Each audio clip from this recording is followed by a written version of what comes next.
Packing lunch versus buying lunch. Master everyday English conversations.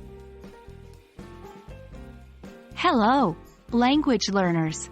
Today we are diving into a very common and relatable topic: packing lunch versus buying lunch. We'll be discussing how to talk about these daily routines, what phrases and vocabulary you can use, and how these conversations can be different based on whether you're at work or school. Let's get started. Packing lunch can be an everyday activity for many of us. Here are some ways to talk about it.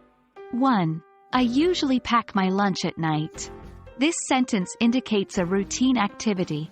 You might also say, I prefer to prepare my lunch the night before. 2. I like to bring a homemade lunch. This is another way to express that you prefer packing your lunch.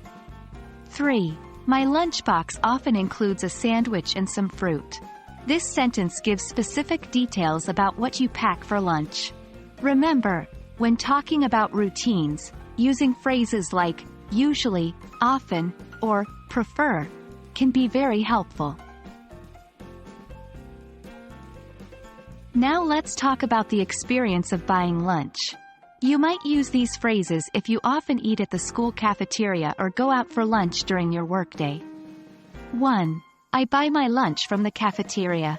This sentence states where you usually get your lunch. 2.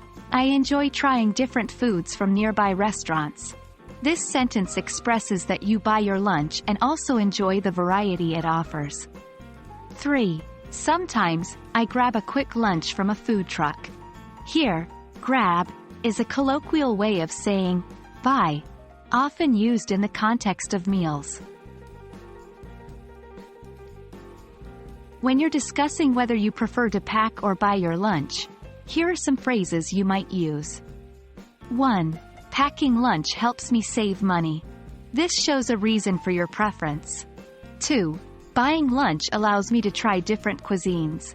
This is another reason you might prefer to buy your lunch. Conversations are two-way streets. To ask others about their lunch habits, use these questions. 1. Do you usually pack your lunch or buy it? This is a simple question to start the conversation. 2. What do you like to include in your packed lunch? This question asks for specifics about packed lunches. 3. Where do you usually buy your lunch? This question is for those who often buy their lunch. Well, that wraps up our conversation for today. Now you know how to describe your lunchtime routines, whether you prefer packing your lunch or buying it, and how to ask others about their habits. Keep practicing these phrases to help make your English more natural and conversational. Remember, the more you use these phrases, the easier they will become. Happy learning and see you in our next video.